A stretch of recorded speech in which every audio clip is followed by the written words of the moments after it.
Sejam bem-vindos a mais um episódio do podcast Miguel Sousa Tavares de Viva Voz. Nesta edição falamos do Chega e de quem vota no Chega. Partimos da crónica semanal no Expresso, onde Miguel Sousa Tavares deixa uma pergunta: acarinhá-los? Não. Enfrentá-los e derrotá-los. Temos muito que conversar. Eu sou a Paula Santos.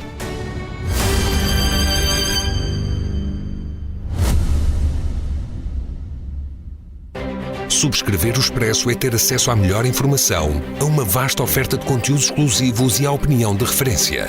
Subscrever o Expresso é tornar-se membro do nosso clube, poder ser voz ativa de uma comunidade informada e beneficiar de vantagens exclusivas. Subscreva o Expresso em expresso.pt/digital. Expresso. Liberdade para pensar. Olá, Miguel. Seja bem regressado. Olá, Paula, viva. Muito se tem falado do Chega nos últimos dias, depois do resultado das legislativas. Fechadas as contas finais da contabilidade dos votos, confirmou-se o peso de uma bancada parlamentar de 50 deputados e já se sentiu com muita clareza esse peso recentemente. Mas sobre isso falaremos mais daqui a pouco. Começamos pela forma como os restantes partidos têm reagido aos votos. Mais de 1 milhão de votos no Chega. De uma forma geral, os partidos têm procurado compreender os eleitores que votaram no Partido Ventura e as suas justificações. E têm falado para esses eleitores no sentido até de os reconquistar. Mas esse não é o caminho que o Miguel defende. Não lhe merecem compreensão, mas sim críticas. Vamos lá tentar perceber porquê. Olá, eu gosto da grande liberdade de não fazer parte de partido nenhum, nem ser político, e portanto, tal como eu escrevo no meu texto, eu acho que a liberdade de pensamento ou de expressão dos políticos está muito reduzida, e isso vê-se na forma como eles tratam os eleitores do Chega. Eles tratam o Chega como um caso perdido em termos políticos de dirigentes, mas os seus eleitores não, esses devem ser recuperados, devem ser aproveitados e, eventualmente, na melhor das hipóteses, devem ser canalizados para o voto noutros partidos. Ora, eu acho que a grande questão do Chega não está tanto nos seus dirigentes, aliás, podemos reduzir os dirigentes a um, que é André Ventura, porque o Chega é André Ventura, e vamos ver se agora com 50 deputados emerge mais alguém, mas até aqui foi só o partido de um homem só. Mas o problema para mim não está em André Ventura. André Ventura é um cavaleiro andante que cavalgou uma oportunidade e um espaço político por preencher, cavalgou um vazio, cavalgou um certo mal-estar e disso fez um partido que cresceu já para ser o terceiro partido nacional. O problema para mim está em quem vota no Chega, sobretudo quando nós olhamos e vemos que o Chega começou por roubar votos na esquerda, ao Partido Comunista, agora ao Partido Socialista, etc. E aí devemos interrogar-nos quem são estes eleitores que tanta preocupação geram nos outros partidos. Ora, eu acho que estes eleitores, de facto, como eu escrevo, eu divido-os em duas espécies, os mal formados e os mal informados. Os mal formados são aqueles que, por natureza, por convicção ou por doença mental, são racistas, são xenófobos no sentido pacóvio, porque não estão informados sobre o que é o mundo hoje em dia, e são alguns nostálgicos do tempo da outra senhora. Os mal informados, que é a grande massa, é aqueles que de facto não estão informados e que apenas materializam as suas opiniões políticas a partir daquilo que lêem em redes sociais, que nós sabemos que tem um algoritmo que é exatamente preparado para canalizar este tipo de pessoas. E foi assim que André Ventura fez a sua campanha, centrada sobretudo nas redes sociais e não nas outras atividades clássicas, chamemos-lhe assim, paralelas de uma campanha eleitoral. Esses eleitores, para mim, não são recuperáveis para o espaço democrático. E, eventualmente, serão recuperáveis se a situação económica melhorar extraordinariamente ou a sua própria situação pessoal melhorar extraordinariamente, e aí eles votarão com a barriga, não com a cabeça, votarão por razões materiais e não por razões ideológicas. Quando eu digo que eles não são recuperáveis para a democracia, é porque, como se viu nesta votação, os eleitores do Chega valorizam mais a sua própria situação económica do que a liberdade individual e coletiva de que todos gozamos. Ou seja, não são leitores que no extremo estejam prontos para defender a democracia acima de tudo, mas pelo contrário são aqueles que acham que a democracia tem que estar em dívida para com eles e tem que cumprir certos parâmetros e corresponder a certas expectativas deles, sem os quais tanto lhes faz viver em democracia como viver em ditadura. Para si são eleitores mal informados e que querem continuar mal informados, é isso? São pelo menos eleitores que não estão interessados em recolher toda a informação, nomeadamente em ouvir todos os lados, em confrontar-se com o contraditório daquilo que têm como verdades. Eles procuram confirmar as suas opiniões ou as suas verdades através das redes sociais ou através do discurso de André Ventura e, portanto, vão pela rama das coisas, não estão de facto interessados em ir ao fundo das coisas. Por exemplo, o discurso de André Ventura que o país está todo caótico não bate certo com os indicadores económicos, sobretudo quando nós os comparamos com os restantes países da Europa. Podemos dizer que Portugal não se desenvolveu o suficiente, que é verdade. Agora, desde o pós-pandemia, que foi uma crise universal e geral, a recuperação conjuntural da economia portuguesa tem sido bastante melhor e está a ser do que nos outros países, mas esses dados não interessam aos eleitores do Chega. A partir do momento em que eles meteram na cabeça que o país está caótico, que a democracia não funciona, que toda a gente é corrupta e que o sistema tem que ser derrubado, não lhes interessa nada confrontar isso com números reais. Não lhes interessa nada saber que há países como a Espanha, como a França, como a Itália, como a Alemanha, que é o motor da Europa, que em termos conjunturais e económicos estão muito pior do que Portugal. Isso para eles não lhes interessa porque eles já têm uma verdade adquirida e formatada e não estão interessados em ouvir contra-argumentos. Mas tendo em conta que estamos a falar de um universo total de eleitores que abrange mais de 1 milhão de pessoas, podem os partidos tradicionais abdicar dessa tentativa de conquista ou de reconquista de votos nesse cenário, Miguel? Não podem. Agora, também não podem fazer uma coisa que é tentar ir ao encontro das ideias desses eleitores, que é uma coisa que tem acontecido em vários países da Europa e sempre com más consequências. O que eu acho, quando eu digo que eles não são recuperáveis para a democracia, é porque, de facto, eu parto do princípio que não há uma sociedade democrática sem estar informada. Só estando informados de todos os pontos de vista, estando a par da conjuntura nacional e internacional, dos problemas que se colocam, é que um cidadão pode, em liberdade, formar a sua própria opinião. Não é o caso deste 1.100.000 eleitores. E, portanto, a tentativa de ir ao encontro deles, de acarinhá-los, como disse Pinto Luz, eu acho que é uma tentativa falhada. A única coisa a fazer, em minha opinião, é contrapor às ideias deles, ou à falta de ideias deles, uma governação que seja eficaz e contrapor uma doutrinação a favor dos valores democráticos, dos valores de liberdade, da sociedade livre em que vivemos e contrapor isso a outras coisas. E pronto, e tentar ganhar esse combate, tentar ganhá-lo ideologicamente e tentar ganhá-lo a nível de resultados práticos. Esse é o segredo para saber gerir esta questão, enfim, de alguma maneira não falar para esse eleitorado, mas dizer algo que possa ser considerado por eles como interessante, de alguma maneira, é isso, na sua opinião? Não é um segredo, Paula, porque eu acho que não há uma bala de prata contra o populismo, não existe, quer dizer, mas entendo que a única maneira de tentar combater o populismo não é juntar-se a eles, não é aquela frase de se não os consegues vencer, junta-te a eles. Acho que isso não funciona. Acho que nós devemos continuar a insistir pelo exemplo democrático, pela alternativa democrática, devemos continuar a insistir que não há outro caminho melhor do que este e que com mais ou com menos problemas, com melhor ou pior governantes, a alternativa estará sempre na democracia, nunca estará numa solução ditatorial, numa solução de força, numa solução que torne Portugal um país que não respeita as liberdades, que trata mal os imigrantes que vêm para aqui trabalhar, que é um país de valores racistas. Nunca será isso. Isso nunca será, e aliás, se olharmos para a história de Portugal, eu acho que isso se confirma, quer dizer, que de facto eu acho que esse caminho nunca levou a lado nenhum.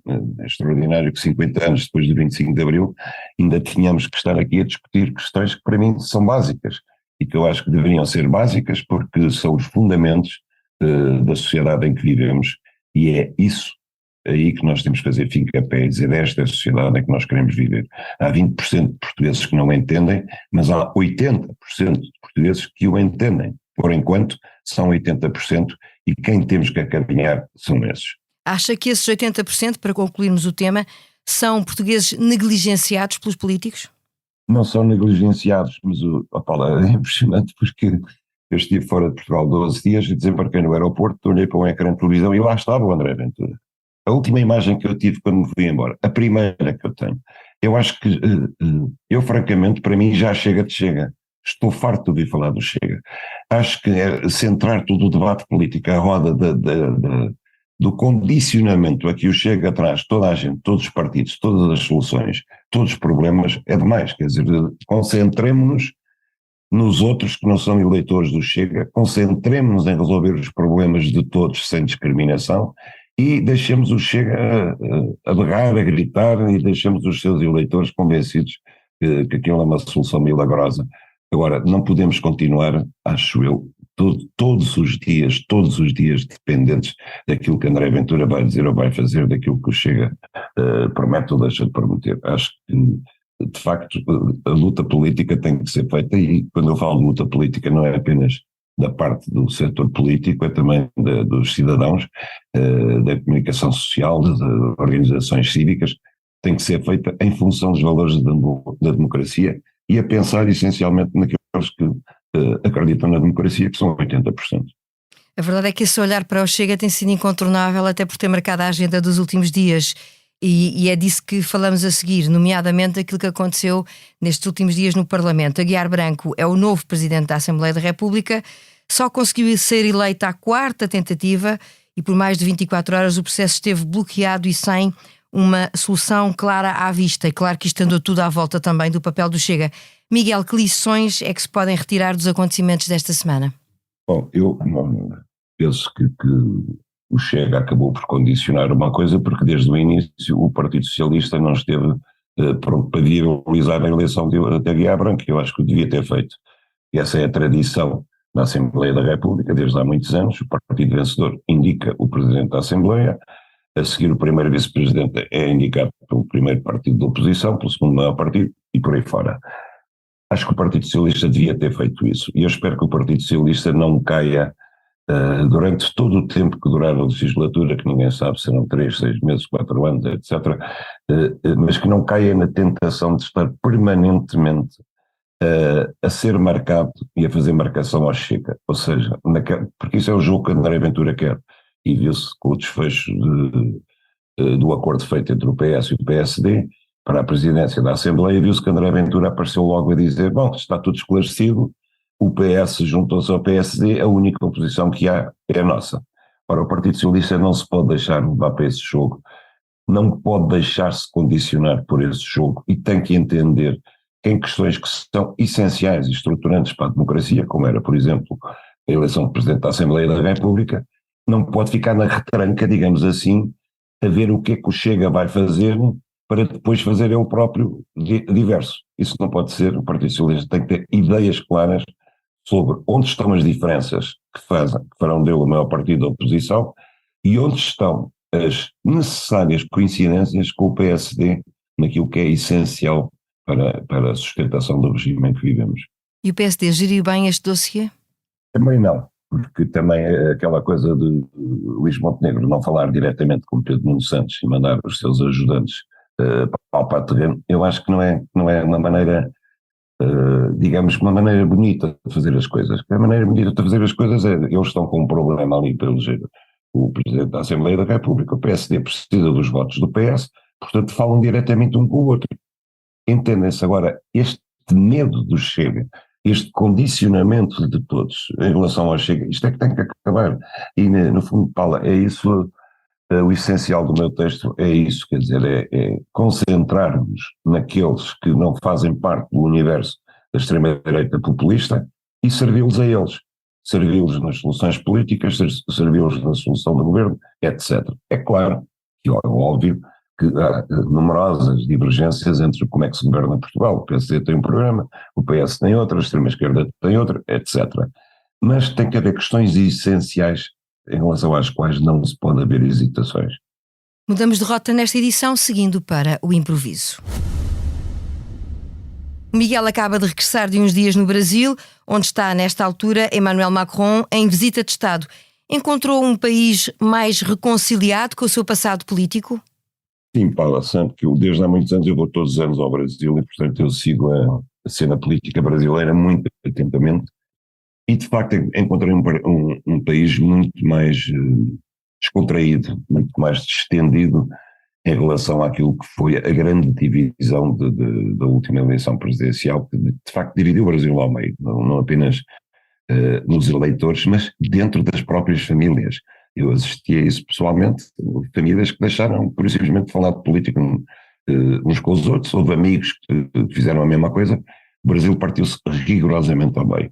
E esse clima, hoje em dia, eu senti-o muito mais distendido. Agora, há um problema no horizonte, e eu desde o princípio que esse problema me preocupa desde que o Lula tomou posse, e estou a postar aqui ao discurso de posse dele. Eu acho que o Lula não percebeu ainda que tem que unir o Brasil todo, e que um país fragmentado e partido ao meio é uma coisa perigosa. Ele tem tido uma agenda política em que tem sobretudo governado para o seu eleitorado ideologicamente, em vez de fazer um esforço para todos os brasileiros. Ele tem voltado a temas que eram caros na sua anterior presidência, mas entretanto o tempo passou, passaram mais de 8 anos e as coisas mudaram, e não é simplesmente com ideologia ou como indo buscar coisas que foram muito populares na altura, como a Bolsa Família, como o Minha Casa Minha Vida, como o Projeto Light, que era dar eletricidade a todos. Pronto, isso ultrapassou. Ele não pode simplesmente continuar a governar para os brasileiros pobres e descamisados, embora eles sejam muitos e a prioridade do governo deva estar aí. Só que perante um país dividido, Lula tem que ter atenção que para se manter no poder e para garantir a tranquilidade ao país, ele tem que governar para todos. Neste momento, o Brasil prepara-se aparentemente, Alexandre de Moraes, que é quem presida a investigação sobre Bolsonaro, prepara-se para prender Bolsonaro, porque houve um acontecimento que foi determinante para isso, é que o ajudante de campo de Bolsonaro, o tenente-coronel Mauro Cid, aceitou uma delação premiada junto do Ministério Público e foi ao Ministério Público falar de reuniões conspirativas feitas com Bolsonaro para derrubar o governo que viesse a seguir do Lula. Sobretudo ele refere-se a uma reunião em que Bolsonaro esteve com os chefes, todos os 3 chefes dos ramos das Forças Armadas, mais o Ministro da Defesa, e em que combinaram os planos de um golpe. A defesa de Bolsonaro diz que isso não foi assim, que o golpe estaria preparado para o caso de haver fraude eleitoral, e que se houvesse fraude eleitoral, então haveria um golpe. Mas não tendo havido fraude eleitoral, foram abandonados quaisquer planos. Não é isso que o Ministério Público pensa. Entretanto, os 3 chefes dos ramos militares que estiveram presentes nessa reunião, 2 deles confirmaram que de facto se falou de golpe e que inclusivamente Bolsonaro terá perguntado aos chefes de cada ramo se as respectivas Forças Armadas alinhariam, e só a Marinha é que disse que sim. Portanto, neste momento parece iminente a prisão de Bolsonaro. Eu não sei que consequências é que isso poderá ter para o Brasil, porque soa tudo também um bocado de revanchismo, e nós pensemos no seguinte: Collor de Mello foi presidente, foi vítima de um impeachment, foi alvo de um impeachment, fugiu para Miami, só não está preso por corrupção porque nunca mais voltou ao Brasil. Lula foi presidente, saiu, passou 3 anos na prisão. Dilma foi presidente a seguir, saiu também com o impeachment, acusada de um crime que para nós é caricato, que eles chamam de pedalada fiscal, que é antecipar receitas do orçamento. E agora Bolsonaro, presidente, irá também para a prisão ou terá problemas com a justiça. Começa a ser demasiado, quer dizer, começa aquilo que salta para fora de um estrangeiro que olha para a cena política brasileira, é que ser presidente do Brasil é um cargo de risco, porque ou eles são francamente todos desonestos, ou então, não sendo desonestos, assim que saem, há uma espécie de vingança do setor que entretanto estava na oposição e passou para o poder. Isto não é só lutar para o Brasil, nem em termos de imagem internacional, nem em termos de pacificação nacional. Aguardemos então pelas cenas dos próximos capítulos para perceber o que é que acontece. Chega ao fim mais um episódio do podcast Miguel Sousa Tavares de Viva Voz. Acabámos a falar do Brasil, mas foi a política caseira que dominou. Gravamos no dia em que Luís Montenegro apresenta a lista com os nomes do novo governo ao presidente, mas antes dos nomes serem conhecidos. Não perdemos de vista os tumultos e os bastidores de um parlamento tripartido e do papel que os eleitores do Chega devem ter no olhar dos dirigentes políticos. A sonorização esteve a cargo do João Martins. Para a semana voltamos a olhar para a atualidade sob a condução do Paulo Baldaia.